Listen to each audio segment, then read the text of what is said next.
students, so in the last lecture of vector we discussed the basic properties of vector. हमने vectors की basic conditions हमने देखी हैं, जिसमें हमने vector का representation देखा कि भाई vector को कैसे represent करते हैं, types of vector हमने देखे, क्लियर है, इक्वल वेक्टर, कोलिनियर, कोप्लेनर, ये सारे वेक्टर्स की हमने डिटेल में बात करी है, क्लियर है। रिजल्टेंट ऑफ वेक्टर हमने जाना कि रिजल्टेंट का क्या मतलब है, triangular law of vector addition हमने जाना, दो वेक्टर्स के बीच में एंगल कैसे लिया जाता है वो हमने जाना। अब उसी को हम आगे कंटिन्यू करते हैं। एक बहुत ही इंपॉर्टेंट प्रॉपर्टी होती है वेक्टर की, वो है शिफ्टिंग प्रॉपर्टी ऑफ वेक्टर, तो मैं बता ही चुका था आपको। एक होता है रेजोल्यूशन ऑफ वेक्टर, मतलब वेक्टर को रिजॉल्व करना, क्लियर है। वो क्या है जरा सुनिए, बहुत ही सिंपल सा फंडा है। लेट्स से मान लो ये y एक्सिस हो गई, ये x एक्सिस हो गई, क्लियर है, एंड ये अपना ओरिजिन हो गया, क्लियर है एकदम। नाउ मेरे पास कोई भी एक वेक्टर है, लेट्स से r वेक्टर या a vector, what ever it is, let's say मेरे पास एक वेक्टर है r वेक्टर, क्लियर है एकदम, और वो x एक्सिस से कितना एंगल सस्पेंड कर रहा है, x एक्सिस से वो कितना एंगल सस्पेंड कर रहा है, थीटा, हॉरिजॉन्टल एक्सिस से कितना एंगल बनाया उसने, थीटा। अब मैं कुछ कंस्ट्रक्शन करूंगा, अगर आप बहुत ध्यान से देखोगे मैंने यहाँ पर एक परपेंडिकुलर ड्रॉप कर दिया और यहाँ पर भी मैंने एक परपेंडिकुलर ड्रॉप कर दिया। Let's say this is O, this is M, this is N, this is P, clear है। सो ON भी एक वेक्टर हो सकता है, OP भी एक वेक्टर हो सकता है, NM भी एक वेक्टर हो सकता है, PM भी एक वेक्टर हो सकता है, इसमें कोई शक नहीं है, कोई दो राय नहीं, क्लियर एकदम। नाउ अगर आप इस ट्राइंगल को बहुत ध्यान से देखेंगे, इस ट्राइंगल पे अगर आप गौर फरमाएंगे और मैं आपसे पूछ लूँ कि भाई बताओ कॉस थीटा और साइन थीटा की वैल्यू मुझे बताओ, कॉस थीटा और साइन थीटा की मुझे वैल्यू बताओ। कॉस थीटा क्या होता है, base upon hypotenuse, that means ON upon में hypotenuse OM, which is ON upon में R क्या है इसका मैग्नीट्यूड, लेट्स से, क्लियर एकदम। यहाँ पर क्या लिख दिया मैंने, magnitude. Same case sign theta क्या होता है, साइन थीटा क्या होता है, परपेंडिकुलर अपॉन में hypotenuse, that means NM upon में OM, दैट मीन्स NM बराबर R, सॉरी साइन थीटा बराबर NM अपॉन में R। अब यहाँ से ON और NM की वैल्यू निकाल लेते हैं, तो ON क्या आ जाएगा यहाँ से, ON क्या आ जाएगा यहाँ से, ON क्या आ जाएगा यहाँ से, R cos थीटा, और NM क्या आ जाएगा यहाँ से, NM क्या आ जाएगा यहाँ से, NM क्या आ जाएगा यहाँ से, R sin थीटा, क्लियर है एकदम। ये दो पॉइंट्स क्लियर हैं। अब जरा इस पर गौर फरमाइए, दोबारा से इस ट्राइंगल को देखिए और यहाँ पर देखिए triangular law of vector addition लग रहा है। If two vectors, triangular law of vector addition क्या बताया था मैंने, if two vectors are acting on the two adjacent side of a triangle in the same order, देख लीजिए order same, then the third side will give the resultant but in opposite order, बिल्कुल ठीक है। that means अगर मैं इस triangle में triangular law of vector addition लगाऊंगा तो क्या बन जाएगा वो, क्या बन जाएगा वो कि भाई ON vector plus NM vector will be equals to OM vector, और OM वेक्टर क्या है भाई, R vector, that means R vector will be equals to ON क्या है भाई, ON क्या वेक्टर फॉर्म में, R cos theta vector plus R sin theta vector. बहुत ही इंपॉर्टेंट प्रॉपर्टी है, बहुत ही इंपॉर्टेंट प्रॉपर्टी। अगर आप बहुत ध्यान से देखोगे, मैं एक वेक्टर लेके चला था R vector which is OM vector, लेकिन मैंने पाया कि अगर जब मैंने कुछ मैथमेटिक्स करी, मैंने कुछ अपना दिमाग लगाया, मैंने triangular law of vector addition लगाया, तो मैंने क्या पाया कि ये वेक्टर किससे मिलकर के बना है, ये वेक्टर किससे मिलकर के बना है, अपने दो कंपोनेंट से। ये वेक्टर किससे मिलकर के बना है, अपने दो कंपोनेंट से। एक है R cos थीटा, एक है R sin थीटा। अब देखिए R cos थीटा क्या हो गया बेसिकली, R cos थीटा क्या हो गया बेसिकली, उसका हॉरिजॉन्टल कंपोनेंट, देखिए हॉरिजॉन्टल कंपोनेंट, और ये क्या हो गया, परपेंडिकुलर कंपोनेंट। ये क्या हो गया, परपेंडिकुलर कंपोनेंट। अगर आप बहुत ध्यान से देखोगे, NM can be equals to OP, ये बात क्लियर है, N M will be equals to O P will be equals to R sine theta. क्या मेरी बात समझ में आ रही है? क्लियर एकदम। दैट मीन्स क्या मतलब है कि अगर कोई एक वेक्टर किसी प्लेन में लग रहा है, ध्यान से सुनना, कोई भी एक वेक्टर किसी प्लेन में लग रहा है तो उस वेक्टर को मैं उसके दो कंपोनेंट में रिजॉल्व कर सकता हूं। एक तो हो गया उसका बेस कंपोनेंट और एक हो गया उसका परपेंडिकुलर कंपोनेंट। देखिए मैंने इस दो वेक्टर को एरो, देखिए एरो, इस वेक्टर को मैंने दो कंपोनेंट में ब्रेक कर लिया, base component perpendicular component, base component perpendicular component, base component और परपेंडिकुलर कंपोनेंट। बेस कंपोनेंट कौन सा होगा? Cos component. परपेंडिकुलर कंपोनेंट कौन सा होगा? Sign component.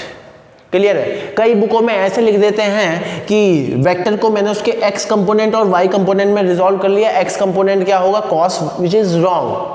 ये कॉस इसलिए यहाँ पर आया क्योंकि थीटा यहाँ था। अगर आप बहुत ध्यान से देखोगे, मैं थीटा ये ले लूंगा तो थीटा ये ले लूंगा तो अब बेस ये बन जाएगा।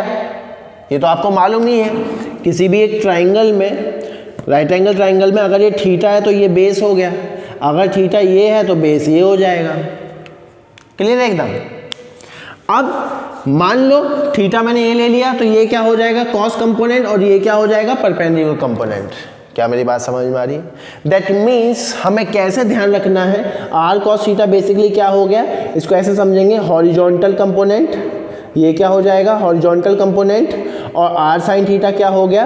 Perpendicular component. दैट मीन्स हमें ध्यान रखना है कि you can resolve a vector into its two component, horizontal component या फिर कहो बेस कंपोनेंट, बेस कंपोनेंट भी आप इसको बोल सकते हो, हॉरिजॉन्टल कंपोनेंट या फिर कहो बेस कंपोनेंट और परपेंडिकुलर कंपोनेंट। बेस कंपोनेंट कौन सा होगा? कॉस कंपोनेंट, और परपेंडिकुलर कंपोनेंट कौन सा होगा? Sign component. ये बहुत ही इंपॉर्टेंट प्रॉपर्टी है, बहुत ही इंपॉर्टेंट रिजल्ट है। क्या मेरी बात समझ में आ रही है? क्लियर है? दैट मीन्स क्या कंडीशन बनी यहाँ से, क्या कंडीशन बनी, इन सब से क्या कंडीशन बनी है? If a vector is acting in a plane, पहली बात, if a vector is acting in a plane then that vector can be resolved into its two component, base component and perpendicular component. If a vector, let's say this is a vector, a vector is acting in a plane, then this vector can be resolved into its two component, base component which is cos component and perpendicular component which is sin component. क्या मेरी बात समझ में आ रही है? इस पर फोकस करिए, ये बहुत ही इंपॉर्टेंट रिजल्ट आ रहा है। ये जो डायग्राम बनता नजर आ रहा है लाइक दिस, ये एक वेक्टर मैंने बना लिया आर, लेट्स से ये एंगल यहाँ से थीटा है, तो ये क्या होगा? ऐसे रिजॉल्व करना है जैसे मैं बना रहा हूँ, ये क्या होगा? आर कॉस थीटा, और ये क्या होगा? R sine theta. क्या मेरी बात समझ में आ रही है? एरो को भी देखिए, क्योंकि जो रिजल्टेंट है, जो पेरेंट वेक्टर है, उसका एरो ऐसे है, तो दोनों का एरो कैसे होगा? Like this, outward. क्या मेरी बात समझ में आ रही है? लेट्स से कुछ इस तरीके से सिचुएशन होती, and this angle is theta, let's say this is, कोई भी एक वेक्टर ले लो, let's say this is a vector. अब मुझे इसको रिजॉल्व करना है, तो ये क्या होगा? इसका बेस, और ये क्या होगा? इसका परपेंडिकुलर। लेकिन एरो कैसे बनाऊंगा? अंदर की तरफ। क्यों? क्योंकि पेरेंट का एरो कैसे है? अंदर की तरफ। क्या मेरी बात समझ में आ रही है? तो ये क्या हो जाएगा भैया? ये क्या हो जाएगा? ए कॉस थीटा, और ये क्या हो जाएगा? ए साइन थीटा। रटने की कोई जरूरत नहीं है, कहाँ से आया है ये भाई? ये बेसिक ट्रिग्नोमेट्री और triangle law of vector addition की मदद से आया है। दैट मीन्स आपको बस ये ध्यान रखना है कि if a vector is acting in a plane, that vector can be resolve into its two component, base component and perpendicular component. Base component is cos component, क्योंकि कॉस थीटा में ही क्या आता है? Base. And perpendicular component is sine component, क्योंकि sine theta में ही क्या आता है? परपेंडिकुलर। क्या मेरी बात समझ में आ रही है? क्लियर है एकदम? Now you can note down, उसके बाद इसकी एप्लीकेशंस देखेंगे कुछ। नाउ ये जो रिजॉल्विंग प्रॉपर्टी मैंने आपको जो वेक्टर्स की बताई है, बहुत ही इंपॉर्टेंट है। ऐसे समझिए एन नंबर ऑफ एप्लीकेशंस होंगे इसकी। क्लियर है? मैं कह रहा हूँ 11th 12th में यही चलता रहेगा, resolving property of vector, vectors को रिजॉल्व करो। बहुत ही इंपॉर्टेंट चीज़ है, चीज़ों को सिंप्लीफाई करती है। कैसे? वो धीरे धीरे आपको समझ में आ जाएगा। चलिए एक बात बताइए, मान लीजिए let's say this is a surface, and this is object, clear है। लेट्स से मैं इस ऑब्जेक्ट पर इस डायरेक्शन में फोर्स लगा रहा हूँ तो ये इधर की तरफ मूव कर रहा है, which is quite logical also कि ऑब्जेक्ट पर जिस डायरेक्शन में फोर्स लगती है वो उसी डायरेक्शन में मूव कर जाता है। अगर मैं ऑब्जेक्ट पर इधर की तरफ फोर्स लगाऊंगा तो देखिए ये आपकी तरफ मूव करेगा, दैट इज़ फाइन। अगर मैं ऑब्जेक्ट का इधर की तरफ फोर्स लगाऊंगा तो मेरी तरफ मूव करेगा, that is fine. Let's say मैं ऑब्जेक्ट पर perpendicular to the surface force लगाऊं, क्या ये मूव कर रहा है? नो। दैट मीन्स अगर कोई ये फोर्स है तो ऐसी फोर्स तो इसको मूव नहीं कराएगी, बिल्कुल ठीक है। क्यों? क्योंकि ये बेस इसको सपोर्ट कर रहा है। अब मान लो मैं इस एंगल पर, एक पर्टिकुलर एंगल पर इस पर फोर्स लगाऊं तो देखिए किधर की तरफ मूव करेगा। मैंने इसमें फोर्स ऐसे लगाया है लेकिन ये मूव ऐसे कर रहा है। मैंने इसमें फोर्स ऐसे लगाया लेकिन ये मूव ऐसे कर रहा है। ऐसे मूव करने का क्या मतलब है? कोई ना कोई फोर्स या फोर्स का कंपोनेंट इधर की डायरेक्शन में 100% होगा। खाली इस फोर्स से ये ऐसे मूव नहीं करेगा, इस फोर्स से तो ये ऐसे टेढ़ा मूव करना चाहिए था, लेकिन क्या ये टेढ़ा मूव कर रहा है? नहीं, यहाँ पर बेस है। तो जरा इसको हम देखते हैं। अगर आप बहुत ध्यान से देखोगे, मान लीजिए ये एक सरफेस है, मैंने एक सरफेस बना दिया और यहाँ पर ऑब्जेक्ट रखा हुआ है और मैंने ऑब्जेक्ट पर फोर्स इस डायरेक्शन में लगाया कुछ इस तरीके से, let's say force is F, और जो कि यहाँ से हॉरिजॉन्टल से कितना एंगल बना रहा है? थीटा। अब ये मूव तो इस डायरेक्शन में कर रहा है ना, और जिस भी डायरेक्शन में मूव कर रहा है उस डायरेक्शन में कोई फोर्स या फोर्स का कंपोनेंट 100% लगता है, 100%। That means if this angle is theta, so ये क्या हो जाएगा भाई? अब ये भी बताया मैंने, हॉरिजॉन्टल कंपोनेंट, और ये क्या हो जाएगा भाई? Perpendicular component. हॉरिजॉन्टल कंपोनेंट या फिर बेस कंपोनेंट कौन सा होता है? Cos component, which is F cos theta, और ये क्या हो जाएगा भाई? F sin theta. अब जैसे ही आप वेक्टर को रिजॉल्व कर लो, अब जैसे ही मैंने इस वेक्टर को रिजॉल्व कर लिया, दैट मीन्स वो वेक्टर ऐसा समझ लो खत्म हो गया। मतलब जो काम ये कर रहा है वो ये दोनों मिलके कर रहे हैं, या फिर जो ये दोनों मिलके कर रहे हैं वो ये अकेला कर रहा है। इन दोनों का रिजल्टेंट ये है, या फिर इससे ये दोनों बने हैं, एक ही बात है। इन दोनों का रिजल्टेंट ये है, या फिर इन दोनों से ये बना है। क्लियर है? अब ये तो हमारा हट चुका है, इसको अब थोड़ी देर के लिए भूल जाइए। अब देखिए ये दो फोर्सेस लग रही है, मूव ऐसे कर रहा है, क्या ये वाली फोर्स इसको ऐसे मूव कराएगी? कभी नहीं कराएगी। दैट मीन्स बताइए which force is responsible for the movement of this block, which is F cos theta. That means जब भी मैं इक्वेशन बनाऊंगा, जब भी मैं काइनेमेटिक्स या लॉज ऑफ मोशन में इक्वेशन बनाऊंगा, तो मुझे पता चलना चाहिए the object is moving because of F cos theta, it is not because F is the resultant force. मैंने उसको रिजॉल्व किया। क्या मेरी बात समझ में आ रही? तो देखिए कितनी अच्छी एप्लीकेशन है रिजॉल्विंग प्रॉपर्टी की। अब और देखते हैं। लेट्स से अगेन मेरे पास ये सरफेस है, क्लियर? मान लो मैं इस ऑब्जेक्ट को, मान लो मैं इस ब्लॉक को ऐसे रिलीज करूं, मान लो मैं इस ब्लॉक को ऐसे रिलीज कर दूं यहाँ से, तो ये नीचे की तरफ मूव करेगा। मैं इस ब्लॉक को यहाँ से ऐसे रिलीज कर रहा हूँ तो देखिए नीचे की तरफ मूव कर रहा है। क्यों नीचे की तरफ मूव कर रहा है? क्योंकि इस पर नीचे की तरफ एक फोर्स लग रही है, ग्रेविटेशनल फोर्स mg, सभी को मालूम है। अब लेट्स से मैं इसको इस सरफेस पे रख देता हूँ, वेट अभी भी इसका लग रहा है लेकिन इसने इसको रोका हुआ है तो ये नीचे मूव नहीं कर रहा है। अब चाहे मैं सरफेस को टेढ़ा कर दूं, कैसा भी कर दूं, वेट तो सेंटर की तरफ, अर्थ की तरफ ही लगेगा, वो भी डाउनवर्ड। अब लेट्स से मैं धीरे धीरे इसको, सरफेस को एक एंगल पर इंक्लाइन करना शुरू करूं। देखिए जैसे ही मैंने इसको एक एंगल पे इंक्लाइन करना शुरू करा तो देखिए किधर की तरफ मूव करने लग गया, इस डायरेक्शन में। मतलब इस डायरेक्शन में कोई फोर्स या फोर्स का कंपोनेंट लग रहा होगा, वो ही हमें देखना है। बहुत इंपॉर्टेंट है, बहुत जगह यूज होगा ये। अभी तो मैं आपको सिखा रहा हूं, उसके बाद मैं डायरेक्ट रिजल्ट बनाया करूंगा। लेट्स से ये एक इंक्लाइन प्लेन है, जैसे मैंने बनाया वो एक इंक्लाइन प्लेन है, और हॉरिजॉन्टल से इसका इंक्लिनेशन क्या है? थीटा। मान लीजिए यहाँ पर एक ऑब्जेक्ट रखा हुआ है जिसका मास कितना है? m। अब ये मूव किधर कर रहा है? इस डायरेक्शन में इसकी मूवमेंट है, मतलब इस डायरेक्शन में कोई फोर्स है, फोर्स का कंपोनेंट लग रहा होगा। और आप जानते हैं यहाँ पर इस टाइम इस पर सिर्फ एक ही फोर्स एक्ट कर रही है, वो है gravitational force which is mg, वो तो डाउनवर्ड डायरेक्शन में है। अब मुझे इस डायरेक्शन में फोर्स निकालनी है। अब देखिए बेसिक बातें करते हैं। कार्टेशियन सिस्टम मैंने आपको बताया, let's say this is X axis, this is Y axis, लेकिन मैंने आपको बता दिया था कि ये कोई चीज़ फिक्स नहीं होती है, ये हम लोगों ने बनाई है। मेरी मर्जी, मैं अपने एक्सिस को ऐसे ले लेता हूँ, मेरी मर्जी मैं अपने एक्सिस को ऐसे ले लेता हूँ, कोई बड़ी बात नहीं है। मैं इसको टेढ़ा करके पढ़ लेता हूँ, कोई दिक्कत वाली बात नहीं है। क्या मेरी बात समझ में आ रही है? ये आपको मालूम है ये प्लस होता है, ये माइनस होता है, लेकिन मैं इसकी चर्चा कर चुका हूँ, कोई बात नहीं, मैं इसे माइनस ले लूँगा, इसे प्लस ले लूँगा, कोई दिक्कत नहीं है। क्या मेरी बात समझ में आ रही है? क्लियर है? दैट मीन्स कहने का मतलब है ये कुछ भी चीज़ फिक्स नहीं होती है, नेचर ने नहीं दी है, हमने बनाई है अपनी स्टडी के लिए, अपने पढ़ाई के लिए, अपनी कन्वीनियंस के लिए। You can change it any time with some logics. क्या मेरी बात समझ में आ रही है? अब अगर आप बहुत ध्यान से देखोगे, वेट तो इधर लग रहा है, अब इस वेट की वजह से तो इधर मूव करना चाहिए था, लेकिन ये मूव इधर कर रहा है। दैट मीन्स इस डायरेक्शन में हमें फोर्स ढूंढनी है, फोर्स या फोर्स का कोई कंपोनेंट। अब मैंने क्या काम किया, जब ये इधर की तरफ मूव कर रहा है, जब ये इधर की तरफ मूव कर रहा है, तो मैंने एक काम कर लिया कि भाई मैं इस डायरेक्शन को ले लेता हूँ एक्स एक्सिस, टेढ़ा कर दिया मैंने एक्सिस अपनी, और इस डायरेक्शन को मैं ले लेता हूँ लेट्स से वाई एक्सिस। क्या मेरी बात समझ में आ रही है? अच्छा भाई, ये हमने इस तरीके से सिचुएशन बना ली, इस तरीके से हमने सिचुएशन बना ली।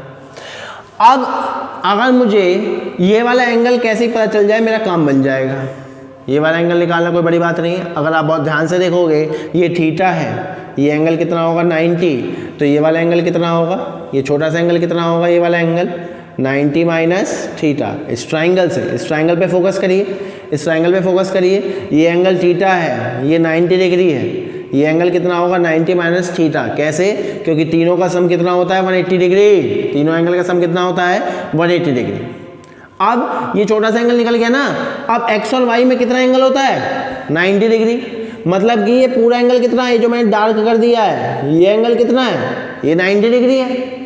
अगर ये 90 है पूरा, ये 90 माइनस थीटा है, तो ये कितना होगा थीटा। क्लियर? अभी तो ये मैंने प्रूफ किया है, लेकिन आपको ध्यान रखना है आगे से मैं प्रूफ नहीं करूँगा, जब भी मैं इसके बहुत सारे क्वेश्चन होंगे इंक्लाइन प्लेन के। क्लियर है? Now this is a force, a vector, जो कि इस एक्सिस से थीटा एंगल पर इंक्लाइन है। तो मैं इसके दो टुकड़े कर सकता हूं, मुझे पता है ये एक वेक्टर है, तो इसको मैं रिजॉल्व करूंगा। कैसे रिजॉल्व करूंगा? Base component, perpendicular component, base component, perpendicular component. क्या मेरी बात समझ में आ रही है? क्लियर है एकदम? कहां से निकला है? अरे वही, कुछ नहीं, किससे निकला है ये सब? वही ट्राइंगल वगैरह बना करके ये एक ट्राइंगल बन गया है। ये क्या आएगा? mg cos theta. ये हाइपोटेन्यूज इज mg, ये बेस हमें निकालना है, तो वो क्या आने वाला है mg cos थीटा। तो बेसिकली इस डायरेक्शन में फोर्स का कंपोनेंट क्या हो गया mg cos थीटा, और ये परपेंडिकुलर क्या आएगा mg sin थीटा। ये परपेंडिकुलर क्या आएगा mg sin theta. That means इस डायरेक्शन में mg का कंपोनेंट क्या हो जाएगा mg sin थीटा। अब बताइए क्या इस वाली फोर्स, अब तो आपने mg को रिजॉल्व कर लिया, mg को भूल जाओ, क्या mg cos थीटा की वजह से इधर की तरफ मूव करेगा? नहीं मूव करेगा, ये पॉइंट ऑब्जेक्ट, तो ये किधर की तरफ मूव कर रहा है? इधर की तरफ। तो what is the responsible force for the movement? mg sin theta. That means sign component of its wait. किसकी वजह से मूव कर रहा है? Sign component of its wait. क्या मेरी बात समझ में आ रही है? क्लियर है? अगेन दोबारा देखेंगे, ये इंक्लाइन प्लेन था, थीटा गिवन है, इसका वेट डाउनवर्ड लग रहा है, मैंने अपना इसकी एक्सिस ऐसे ले ली है, मैंने ये प्रूव करा अगर ये एंगल थीटा है तो एंगल भी कितना होगा थीटा। मैंने इसके दो कंपोनेंट कर लिए mg के, mg cos थीटा बेस और mg sin थीटा परपेंडिकुलर। क्या मेरी बात समझ में आ रही है? और आप साफ साफ देख पा रहे हो the object is moving because of mg sin theta, that means perpendicular component of its weight. So इस तरह से बहुत सारी एप्लीकेशन है। क्लियर है? ये तो दो एप्लीकेशन है, अभी बहुत सारी एप्लीकेशन इस पर चलेंगे। तो resolution of vector is very important, how to resolve the vector. Clear है? आपको बस ध्यान रखना है, if a vector is acting in a plane then that vector can be resolved into its two component, base component and perpendicular component. Base component is cos component and perpendicular component is sin component. Clear है? इसको note कीजिए।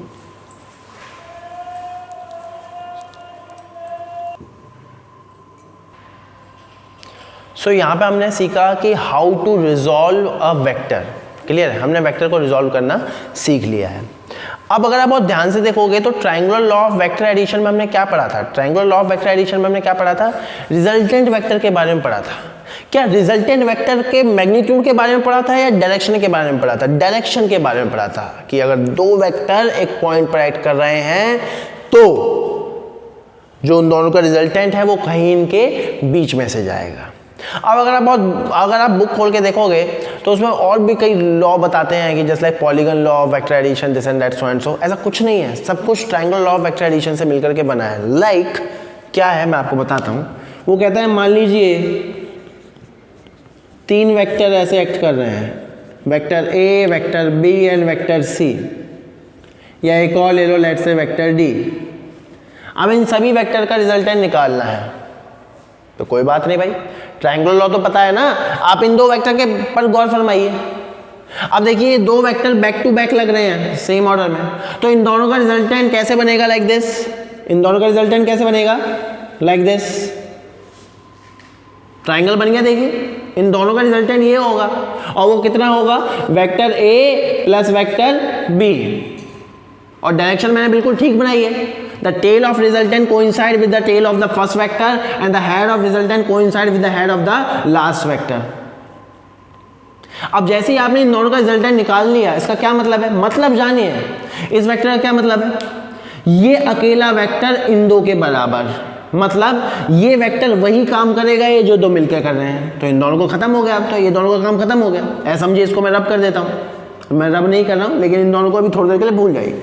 अब अगर आप बहुत ध्यान से देखोगे, ये एक वेक्टर है which is A plus B, और ये एक वेक्टर है विच इज सी, और ये दोनों भी सेम ऑर्डर में लग रहे हैं। देखिए एक के बाद एक, तो इन दोनों का रिजल्टेंट कैसे जाएगा, लाइक दिस।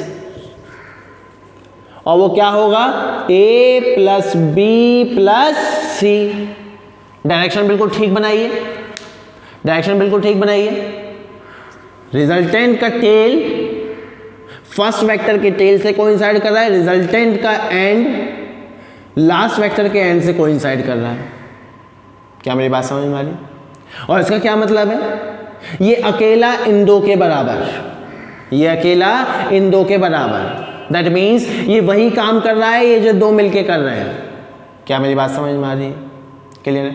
अब ये एक वेक्टर हो गया a प्लस बी प्लस सी, ये एक वेक्टर हो गया d। देखिए बैक टू बैक लग रहे हैं सेम ऑर्डर में, तो इन दोनों का रिजल्टेंट लाइक दिस, और वो किसके बराबर होगा, a plus B plus C plus d।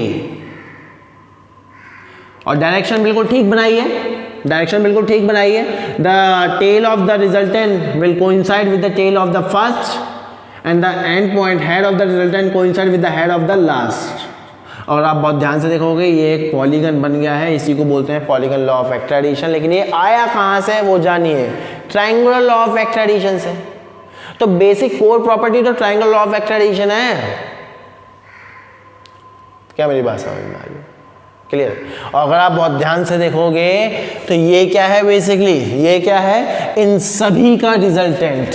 और देखिए इसका टेल किससे कोइंसाइड कर रहा है, इसका टेल किससे कोइंसाइड कर रहा है, the tail of the first vector, और इसका एंड किससे कोइंसाइड कर रहा है, the end of the last vector. इसलिए मैं बार बार बोलता हूं कि triangular law of vector addition में the tail of the first vector, sorry the tail of the resultant coincide with the tail of the first vector, and the end point of that resultant coincide with the end of the last vector. Clear? यही हो गया polygon law of vector addition. अब अगर आप बहुत ध्यान से देखोगे इन सभी लॉज में हमने क्या निकालना सीखा है, रिजल्टेंट की डायरेक्शन। अगर कोई पूछ ले रिजल्टेंट का मैग्नीट्यूड, तो उसके लिए हम पढ़ते हैं parallelogram law of vector addition. उसके लिए हम क्या पढ़ते हैं, parallelogram law of vector addition. पहली बात, मैग्नीट्यूड कोई भी आपसे डायरेक्ट लिखेगा नहीं the magnitude of vector A, उसका भी सिंबल होता है, तो इस सिंबल को ध्यान रखना। लेट से ये क्या है, वेक्टर ए। अगर कोई ऐसे लगा दे क्वेश्चन में, कभी ऐसे हो, तो इसका मतलब है वो पूछ रहा है what is the magnitude of vector A. Magnitude आपको मालूम ही है, कोई भी एक वेक्टर है, उसकी दो कंडीशन, वो दो चीज़ों से मिला है, मैग्नीट्यूड प्लस डायरेक्शन। ये हमने देख लिया triangular law of vector addition से। अब हमें इसके बारे में जानकारी लेनी है, वो निकलता है parallelogram law of vector addition. दो लॉ है, triangular law of vector addition, इसके बारे में जानकारी दे रहा है। अब हमें मैग्नीट्यूड निकालना है, तो हम क्या यूज करेंगे मैग्नीट्यूड के लिए? Parallelogram law of vector addition. वो क्या है अभी पता चल जाएगा आपको।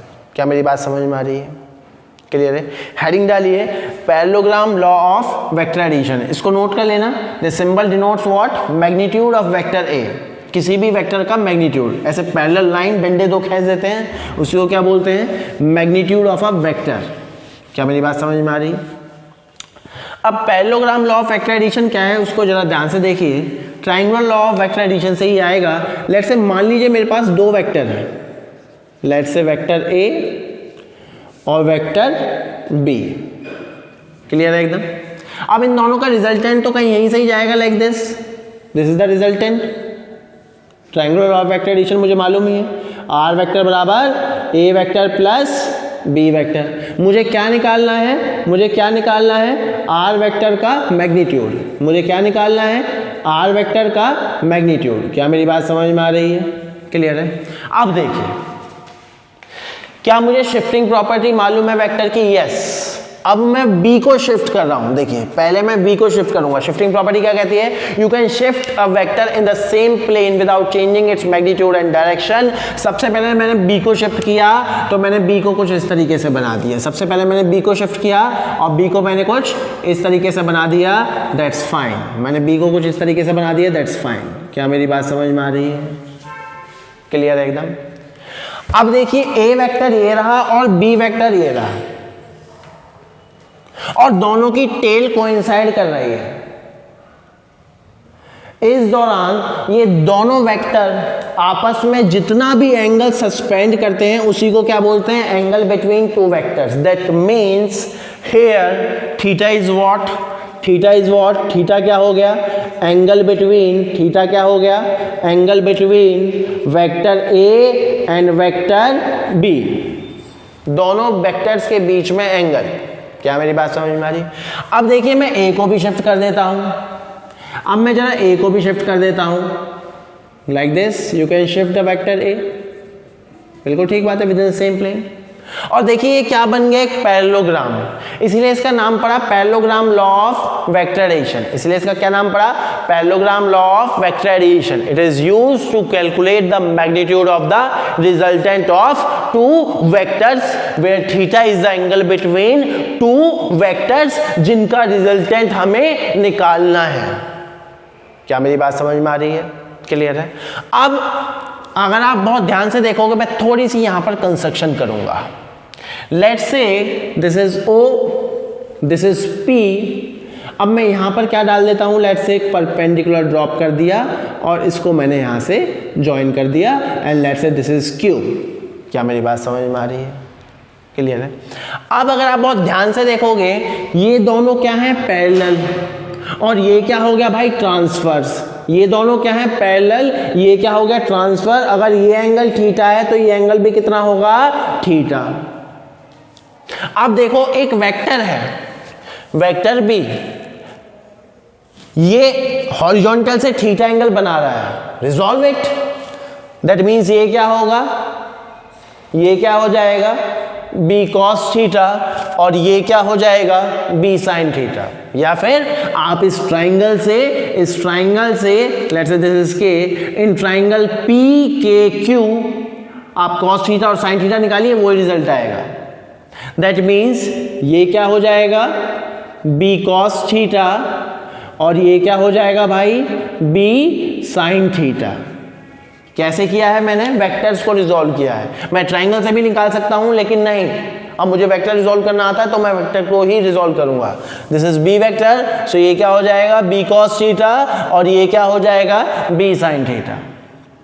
अगर ज्यादा ही दिक्कत है तो in triangle P K Q cos theta क्या आएगा? Cos theta is what? Base upon hypotenuse which is K Q upon hypotenuse क्या हो जाएगा? बी। तो के क्यू क्या आ जाएगा? B cos theta.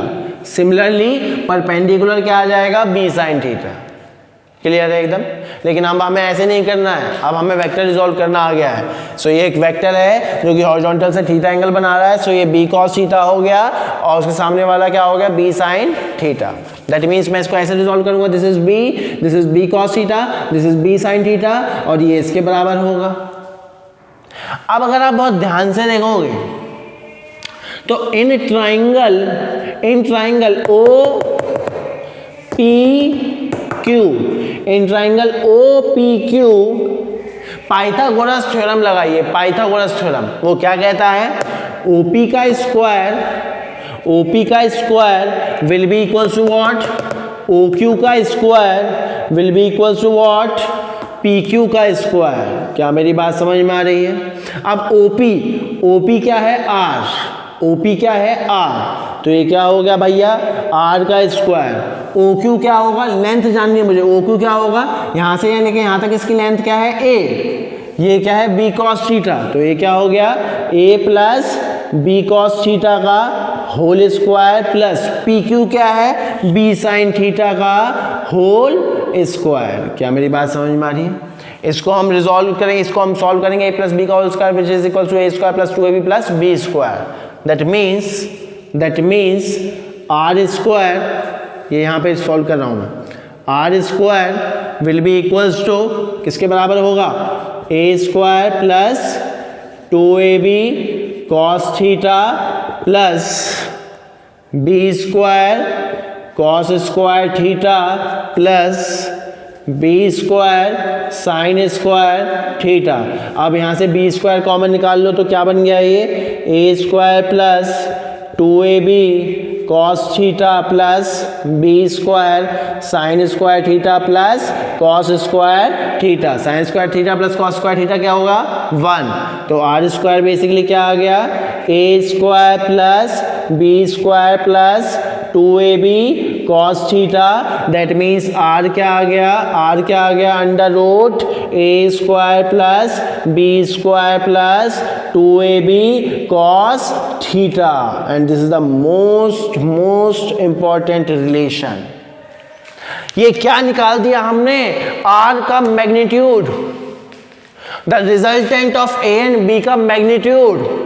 वो क्या आया, under root A square plus B square plus 2ab cos theta, where theta is the angle between A vector and B vector. That means ये बात यहां से क्लियर हो गई है, the magnitude of resultant is not only depend on A and B, it also depend on the angle between two vectors. ये बात clear हो गई यहां से, क्योंकि theta is the angle between two vectors और रिजल्टेंट का मैग्नीट्यूड है under root A square plus B square plus 2ab cos theta. That means the magnitude of resultant of two vectors not only depend on the magnitude of these two vector but also depend on the angle between two vectors. और ये बात तय है, late से ए और be constant है, late से ए का मैग्नीट्यूड ये क्या है, ए स्क्वायर क्या मैग्नीट्यूड है वेक्टर का, लेट से a इज 5 b इज 4, मतलब दो वेक्टर्स का मैग्नीट्यूड तो फिक्स कर दिया ना, लेकिन still the resultant can very, it can very with theta, it can very with theta. क्या मेरी बात समझ में आ रही है? क्लियर है, एकदम क्लियर है। और अभी इसके हम केसेस पढ़ेंगे, लेकिन ये आपको समझना ही होगा, the resultant of these two vector also depend on the angle between these two vector. बहुत इंपॉर्टेंट पॉइंट। और इसके माध्यम से इस parallelogram law of vector addition से तो हम ये भी बता सकते हैं कि रिजल्टेंट की डायरेक्शन क्या है। कैसे? मान लो मैं ये एंगल आपको बता दूं, let's say this angle is alpha, तो आप क्या कहोगे, let's say alpha is 30 degree, तो आप क्या कह दोगे, सर जो रिजल्टेंट है ना वो बेस वेक्टर से, जो कि यहाँ पर ए वेक्टर है, 30 डिग्री के एंगल पर इंक्लाइन है। तो मुझे देखो डायरेक्शन पता चलेगी। अब कहोगे सर ये अल्फा कैसे निकलेगा, वो निकल जाएगा। इसी ट्रायंगल पे गौर फरमाओ और मुझे tan अल्फा की वैल्यू बताओ। tan अल्फा क्या होगा, tan अल्फा क्या होता है, tan थीटा क्या होता है, this upon this. So tan alpha क्या हो जाएगा, यहाँ से इस ट्राइंगल से tan अल्फा क्या हो जाएगा, इस ट्राइंगल से tan अल्फा क्या हो जाएगा, b sin theta upon a plus b cos theta. तो क्या आ गया ये b sin theta upon a plus b cos theta. क्या मेरी बात समझ में आ रही है, क्लियर है एकदम। इससे ज़्यादा इंपॉर्टेंट ये है, ये तो हम बिना फॉर्म लेके भी निकाल लेंगे, कोई दिक्कत नहीं, जब हम कैलकुलेशन करेंगे। This is the most important point, इस बात को ध्यान रखिए। The resultant of two vectors not only depend on the magnitude of these two vector but also depend on the angle between two vectors and that resultant can very with angle, क्योंकि theta 0 से 180 कितना भी very कर सकता है। क्या मेरी बात समझ में आ रही है? इसको नोट कीजिए, फिर इसके हम केसेस पढ़ेंगे।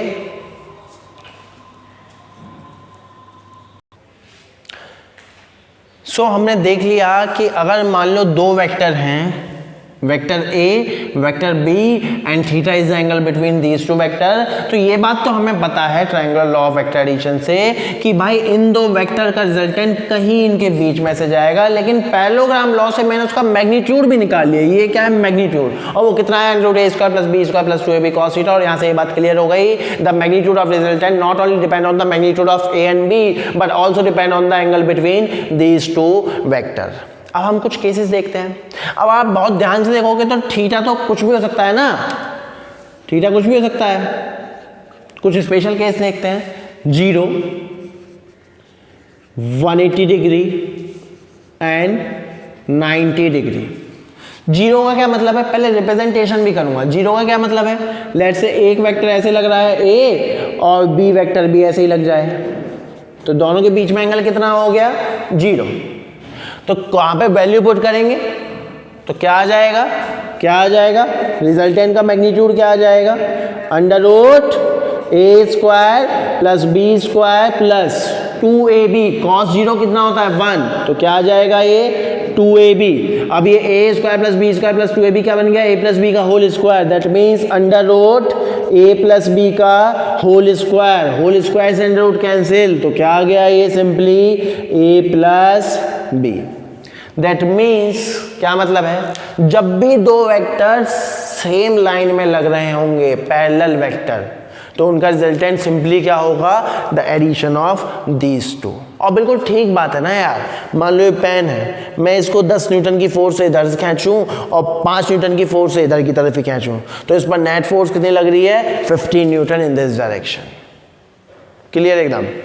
अब नाउ थीटा बराबर 180 डिग्री, तो सिचुएशन कैसे आ रही है भाई, ये बन गया A और ये बन गया B, ये एंगल कितना हो गया थीटा 180 डिग्री, और cos 180 क्या होता है -1। जब यहाँ पुट करेंगे तो रिजल्टेंट का मैग्नीट्यूड क्या आ जाएगा भाई, √a² + b² - 2ab, ये क्या बन जाएगा, a - b का होल स्क्वायर से अंडर रूट कैंसिल, तो रिजल्टेंट का मैग्नीट्यूड सिंपली क्या आ गया, a - b। अभी a - b भी हो सकता है, a + b भी हो सकता है, ये डिपेंड करेगा कि भाई a बड़ा है या b बड़ा है। दैट मीन्स कहने का मतलब है इस पेन पे अगर मैं 10 न्यूटन की फोर्स इधर लगाऊं और 5 न्यूटन की फोर्स इधर लगाऊं, तो ये इफेक्टिवली इधर की तरफ मूव करेगा with the force of 5 Newton which is 10 - 5। क्या मेरी बात समझ में आ रही है, क्लियर एकदम। अब लेट्स से थीटा बराबर 90 डिग्री, तो सिचुएशन कैसे बन जाएगी, like this, let's say this is A and this is B, ये क्या हो गया 90 डिग्री, इनका रिजल्टेंट कहीं इसके बीच में से जाएगा, उसका मैग्नीट्यूड हमें निकालना है, वो क्या होगा, cos 90 कितना होता है 0, ये टर्म क्या हो जाएगी 0, तो सिंपली क्या आ जाएगा √a² + b²। क्या मेरी बात समझ में आ रही है, क्लियर है एकदम, एकदम क्लियर। इसकी डायरेक्शन आपको बताई दी, इसकी डायरेक्शन क्या होगी, रिजल्टेंट में इसकी डायरेक्शन क्या होगी, अगर a बड़ा है तो इधर की तरफ, b बड़ा है तो इधर की तरफ, इसमें रिजल्टेंट की डायरेक्शन क्या होगी, लाइक दिस। क्या मेरी बात समझ में आ रही, तो ये 3 केस थे। अब अगर आप बहुत ध्यान से देखोगे तो रिजल्टेंट का मैक्सिमम होना और मिनिमम होना किस बात पे डिपेंड कर रहा है, रिजल्टेंट का मैक्सिमम और मिनिमम किस बात पर डिपेंड कर रहा है, अरे ए और बी तो फिक्स है ना यार, तो मैक्सिमम मिनिमम किस पर डिपेंड करेगा, कॉस थीटा पे। आर मैक्सिमम कब होगा, जब कॉस थीटा की वैल्यू क्या हो जाएगी, मैक्सिमम, और कॉस थीटा की मैक्सिमम वैल्यू क्या होती है, कॉस थीटा की मैक्सिमम वैल्यू क्या होती है 1 व्हेन थीटा बराबर 0 डिग्री। और भाई मिनिमम कब होगा, मिनिमम कब होगा, जब कॉस थीटा क्या होगा मिनिमम, और कॉस थीटा की मिनिमम वैल्यू क्या होती है -1, डॉन से 0। अब मैंने सारे कोऑर्डिनेट की स्टडी करा रखी है, cos 180, और ये कब होगा व्हेन थीटा बराबर 180 डिग्री। दैट मीन्स ये जो केस हमने निकाला, ये केस क्या है, ये केस क्या है, R maximum, maximum value of resultant. ये केस क्या है, ये केस क्या है, R minimum, that means minimum value of resultant. अब इसी के ऊपर एक बार एक कॉम्पिटिटिव एग्जाम में एक क्वेश्चन आया, उसने क्या बोला कि भाई लेट्स से मेरे पास दो वेक्टर हैं, लेट्स से मेरे पास दो वेक्टर हैं ए और बी, मैग्नीट्यूड दे दिया था, ए का मैग्नीट्यूड दिया है 2 और बी का मैग्नीट्यूड दिया है लेट्स से, एग्जैक्ट मुझे याद नहीं है, लेट्स से बी का मैग्नीट्यूड है 7। अब उसने कुछ ऑप्शन दिए, क्लियर है, और वो पूछ रहा था कि बताओ आर मिनिमम क्या हो सकता है और आर मैक्सिमम क्या हो सकता है। वो तो निकल जाएगा, सिंपल है, लेकिन उसने क्या थोड़ा सा घुमा के क्या पूछा कि यार ए का मैग्नीट्यूड ए है और बी का मैग्नीट्यूड 7 है, क्लियर। वो कह रहा था कि बताओ 4 ऑप्शन में से कौन सा इन दोनों का रिजल्टेंट हो सकता है, और ऑप्शन कुछ इस तरीके से थे। ऑप्शन क्या था, ऑप्शन लेट्स से मैं बनाता हूं, अभी ऑप्शन थे लेट्स से 4, 6, 8 and 5, क्लियर है। या फिर आप ये बताओ कि इन 4 ऑप्शन में से कौन सा रिजल्टेंट नहीं हो सकता। अब देखिए कैसे सोचेंगे, इसी कंसेप्ट पे चलेंगे। अब अगर आप बहुत ध्यान से देखोगे, इन दोनों की एक मैक्सिमम वैल्यू हो सकती है और एक मिनिमम वैल्यू हो सकती है। मैक्सिमम वैल्यू क्या होती है, सिंपली एडिशन, दैट मीन्स क्या होगा 7 + 2 9, और मिनिमम वैल्यू क्या होगी, सिंपली सब्ट्रैक्शन, तो क्या होगा 7 - 2 5, दैट मीन्स रिजल्टेंट 5 और 9 के बीच में कुछ भी हो सकता है। 6 possible, 8 possible, 5 possible, 4 not possible. क्यों, क्योंकि इन दोनों वेक्टर की मिनिमम वैल्यू ही कितनी हो सकती है 5, तो 4 हो ही नहीं सकता। क्या मेरी बात समझ में आ रही है, क्लियर है एकदम। इस कंसेप्ट को नोट कीजिए। ओके, सो इस लेक्चर को हम यहीं पे रोकते हैं। नेक्स्ट लेक्चर में और भी हम इंटरेस्टिंग प्रॉपर्टीज वेक्टर्स की पढ़ेंगे और एप्लीकेशंस देखेंगे और भी बहुत कुछ वेक्टर्स के बारे में देखेंगे। Clear, okay, thank you.